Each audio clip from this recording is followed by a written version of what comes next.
और जेल तो जेल ही होती है जी। और अकेलेपन में कोई रहे और जेल की अपनी परेशानियां होती हैं तो वो तो फेस करनी पड़ती हैं। और हमें उम्मीद है कि उन्हें न्याय मिलेगा, उनके परिवार को न्याय मिलेगा। आदरणीय मोहम्मद आजम खान साहब, उनके साथ अन्याय लगातार हो रहा है।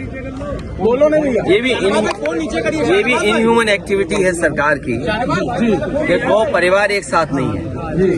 जब परिवार को सजा मिली है और कहीं ऐसा आपको देखने को नहीं मिला होगा कि परिवार के लोगों के साथ ऐसा अन्याय हो रहा होगा। कम से कम सरकार को ये दृष्टिकोण तो रखना चाहिए कि परिवार एक साथ रहे। जब इतनी तकलीफ और परेशानी में है, क्या सरकार यही तकलीफ परेशानी देना चाहती है? और वो भी झूठे मुकदमे लगना।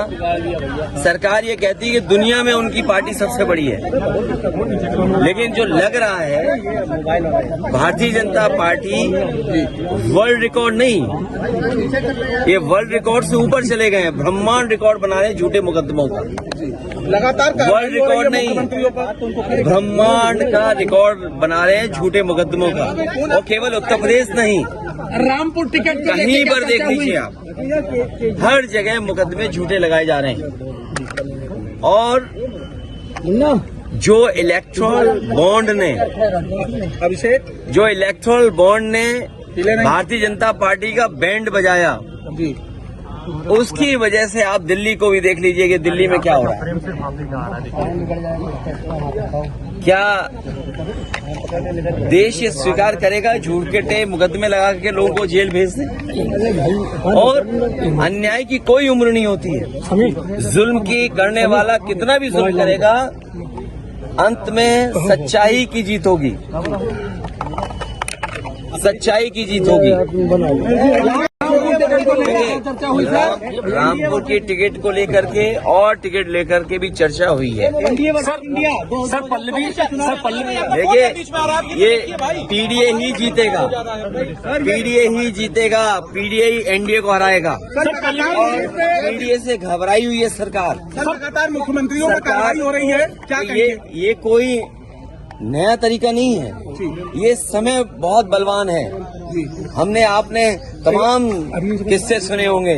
समय से ज्यादा बलवान नहीं है। और समय आएगा जब बीजेपी को भी जनता सबक सिखाएगी। केवल जनता इंतजार कर रही है कब उसे वोट डालने का मौका मिल जाए। और केवल मुख्यमंत्रियों को जेल भेजने से कुछ न्यूज को कंट्रोल करने से लोकतंत्र में इनकी जीत नहीं होने वाली है। ये लोकतंत्र को कमजोर कर रहे हैं। लोकतंत्र में जो आवाज उठाना चाहते हैं, उनकी आवाज दबाना चाहती है सरकार। और सच्चाई तो ये है कि इनके पास जवाब नहीं है। मान लीजिए उत्तर प्रदेश में सबसे ज्यादा पेपर लीक हुए हैं, कोई एक पेपर लीक नहीं हुआ है। जितनी भी परीक्षाएं हुई हैं सबके पेपर लीक हुए हैं। और पेपर लीक होने से जिन बच्चे नौजवानों का भविष्य अंधकार में गया है, मैंने कई बार बोला हूं, मैं फिर बोलता हूं, 60 लाख बच्चे जिनका भविष्य इस भारतीय जनता पार्टी ने उत्तर प्रदेश में छीना है। 60 लाख और उनके माँ बाप को मिला लें तो 60 लाख गुणा 3 कितना हुआ? 1 करोड़ 80 लाख। 1 करोड़ 80 लाख का अगर हम भाग दे दें, 1 करोड़ 80 लाख को हम भाग दे दें 80 से लोकसभाओं से, तो हर लोकसभा में 2,25,000 वोट कम हुआ है। और जिस दल का 2,25,000 वोट कम हो जाए एक लोकसभा में, तो सोचो कितनी घबराई हुई होगी। क्या इलेक्ट्रॉन बॉन्ड ने भारतीय जनता पार्टी का बैंड नहीं बजा दिया? इलेक्ट्रॉल बॉन्ड जो मिले हैं भारतीय जनता पार्टी का, क्या उसका जवाब है उनके पास? और अगर आप दिल्ली वाली बात कर रहे हैं, तो जो आरोप लग रहा है, क्या इलेक्ट्रल बॉन्ड उसने भारतीय जनता पार्टी के लोगों को नहीं दिया? तो ये घबराहट में अपना जो मुद्दा बदलने की जो तरीका है, इसमें भारतीय जनता पार्टी कामयाब नहीं होगी।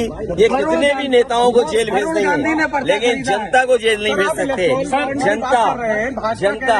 जनता इनको सबक सिखाएगी। अखिलेश जी, पल्लवी पटेल ये इलेक्टोरल बॉन्ड ने भारतीय जनता पार्टी का बैंड बजा दिया है। इसी इलेक्टोरल बॉन्ड ने भारतीय जनता पार्टी का बैंड बजा दिया, इसीलिए घबराहट में इस तरह का खबर बदल जाए, न्यूज बदल जाए, दूसरी चीजों पे ज्यादा चर्चा हो। और सवाल तो मैंने आपसे कहा बुनियादी, क्या किसान की आय दोगुनी हो गई जी? क्या महंगाई कम हो गई? क्या नौजवानों को नौकरी रोजगार दे दिया जी? क्या आज उत्तर प्रदेश में लोग सुरक्षित हैं? कहाँ घटना नहीं हो रही? क्या आप सोच सकते हैं कस्टोडियल डेथ हो रही हो? जो लोग विश्व गुरु बनाने का संकल्प लेते हो, विकसित भारत को बनाने का सपना लेते हो, वो कस्टोडियल डेथ में वो प्रदेश नंबर 1 हो। बदायूं कांड पे क्या कहना है? ये जितने भी कांड हो रहे हैं, लॉ एंड ऑर्डर, आप खुद सोचिए, 3 घंटे में कर दिए। आप खुद सोचिए कि जो सरकार ये कहती है कि 0 टॉलरेंस है लॉ एंड ऑर्डर के मामले में, इसका मतलब ये सरकार इंतजार करती है घटना होने का, जो रिस्पांस सिस्टम बनाती है, या जो लॉ एंड ऑर्डर का 0 टॉलरेंस की बात थी, वो 0 टॉलरेंस 0 हो गई कि नहीं हो गई? बदायूं की घटना ने साबित कर दिया है कि 0 टॉलरेंस का नारा देने वालों का लॉ एंड ऑर्डर 0 टॉलरेंस 0 है।